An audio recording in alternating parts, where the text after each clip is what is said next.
Welcome to this Zentangle Quickie. My name is Heather Hartwick-Gladden. I'm a certified Zentangle teacher, and today we're taking a look at the Tangle Cuke from CZT Katie Abbott. This is it is a cute tangle, and it's kind of versatile also. What I'm going to encourage you to do is in the description section, take a look at, of course, my step out is there, as well as I will have a link under for more inspiration to Katie's blog where she launched this tangle.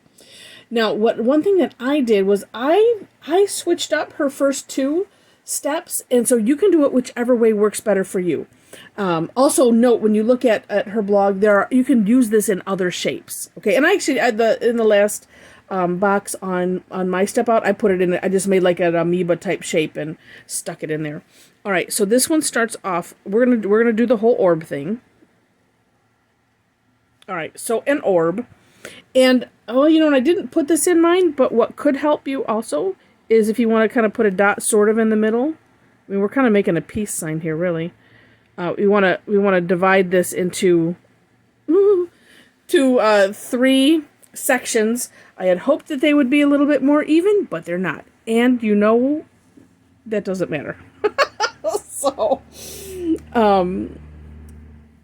it's like, yeah, I'll give ways to help make it easier, but then in the end, it doesn't really matter. I love that about Zentangle. All right, so I'm also thinking you could probably do this. It might not have to be 3 pieces. It could be, because I'm looking at something else and I'm going to try it in there later, because it just dawned on me. It's like, wow, as long as it's kind of a triangular type of piece, I'm thinking you could divide it, depending on what you're working on. You could maybe divide it a little bit more. So anyway, I'm going to play, as we all should do. All right, next step is these, in this stroke, you could think of it 2 ways. It is a really long tethered orb, or you could think of it maybe in the lines of like doing flux, but it's still more somewhat elongated. So I'm just picking a point, and I'm going to start from the middle, but I'm going to put this first one, and I'm going to try to make these a little fatter than I have been doing. You can play, of course, with that. So I started here, and I aimed for a little off center, and then kind of butting right up next to that one there, putting another one, and this one's going to be a little squishy one.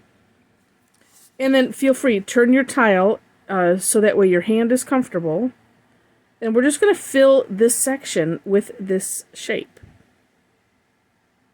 Well, yeah, so that last one is just going to be thin. That works good. And we're gonna do that to all of these sections. And I was thinking, I don't know if it matters so much. It probably doesn't. If you have that first one kind of going in to into the center. She kind of didn't, so I was just avoiding it myself. And the one thing I'm also doing my best to do is kind of measure as I'm measuring the width as I go, so I can not have these kind of squishy ones. But when all else fails, you're going to end up with the squishy one. You end up with the squishy one. And we're just going to keep filling this like so, and we'll get this last bit.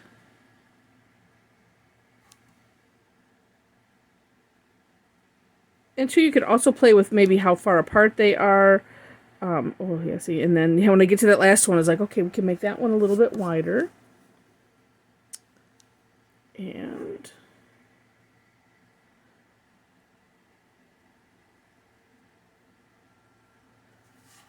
see, now had I made that one a little bit less,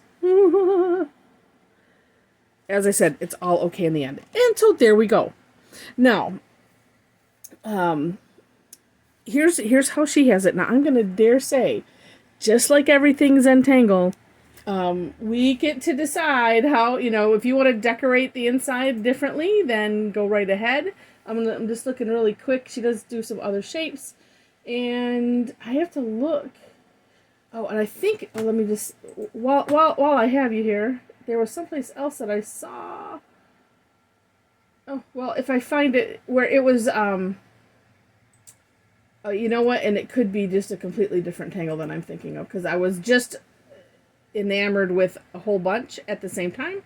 I saw one that, oh, it had to be something different, where they did a whole bunch of them, you know, just in a big, on a big sheet, like, you know, a sketchbook or something, and it looked really, really neat. All right, so I'm going to leave that to you, but here's how she finished it off. Now, I'm thinking you can start here at the bottom, but what I was finding was we're going to essentially aura the center and fill it in. So because we're filling it in, I decided I was much better at kind of getting this curve aura'd, and probably could even start, well, maybe a little lower, I don't know. But when you do the fill in, I can fix that little place where, you know, it doesn't meet up exactly. And I really think that this has a neat look. And it's also something else I'm thinking about as I'm doing this is, oops, I was trying to keep the aura as far down as I could, but sometimes it just doesn't work out. Sometimes that pen just gets right away from you. What I was thinking is, that might be neat, is if you wanted to decorate, even be you know, doing this part is, if you have a white jelly roll, a white pen, you could always, or I mean, honestly, it could be a colored pen that works over dark. You could, you know, do a little pattern or something. I'm just picturing, you know, my favorite line dot dot. It is because I said flux, and I was like, ooh, we could do that in the middle. And honestly, probably could, probably don't necessarily have to do this part, just like everything. Could just put in a whole different decoration in these, but this kind of makes it. And I will, you know, of course, we leave all of that up to our own creativity.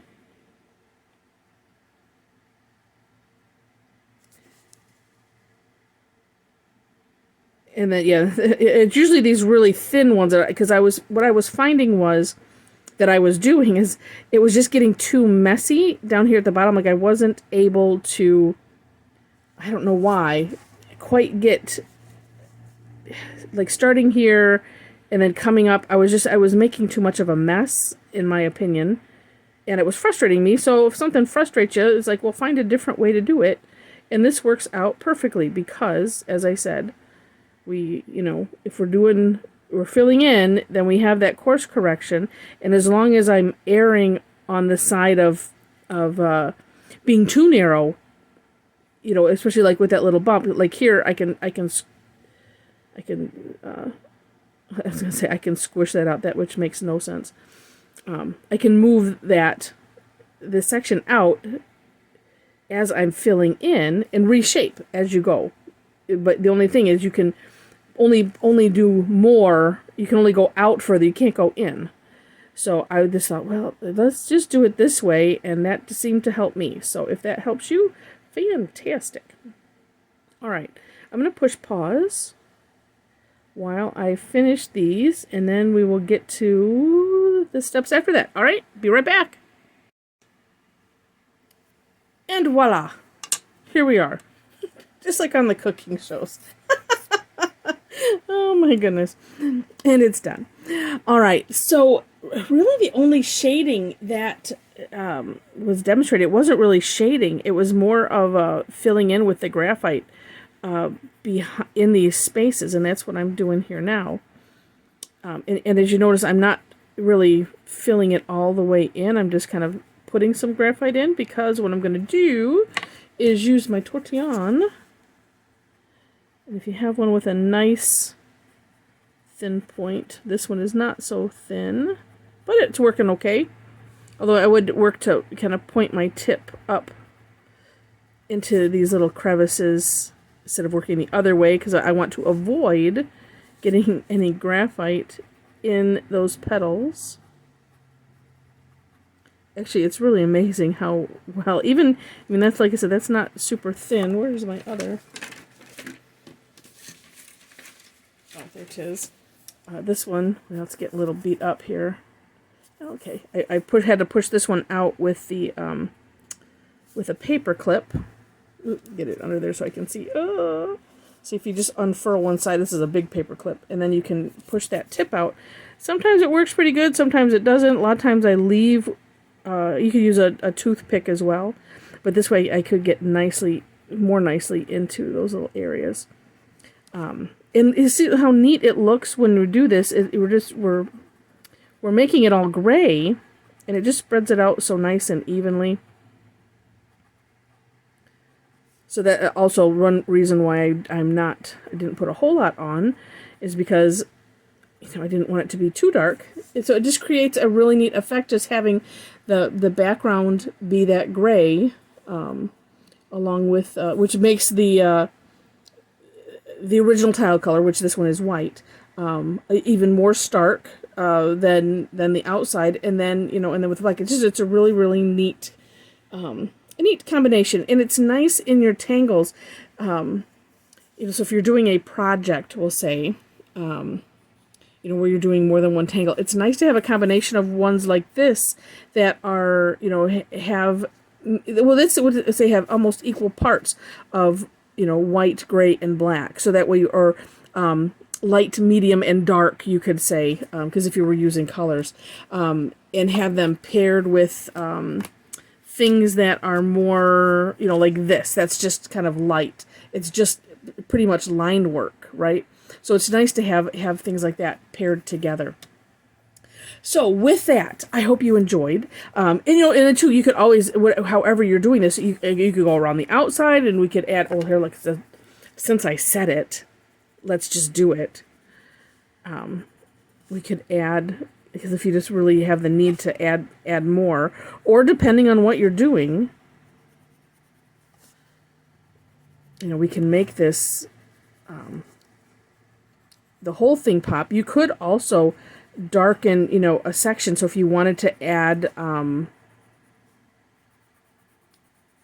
little shading, on the inside, you certainly could. But let's just make this whole thing pop. And I'm not gonna push it too far away. I'm just smoothing it to make a gradient.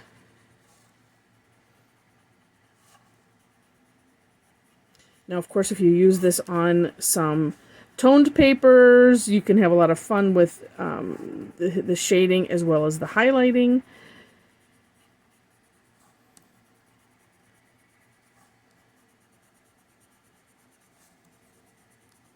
Just really, really neat. All right, let's see what that did. Whoa!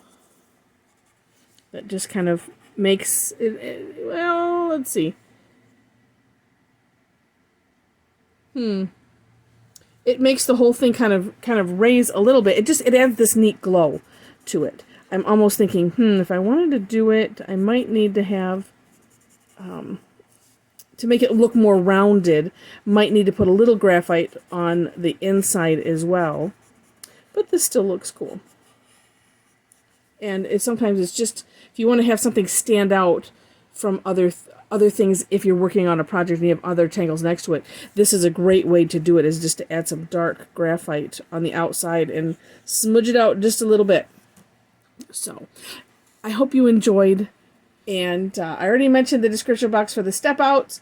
Also in that description box, if you are interested in taking some live classes, would love to have you join us. I do a combination of paid and free classes.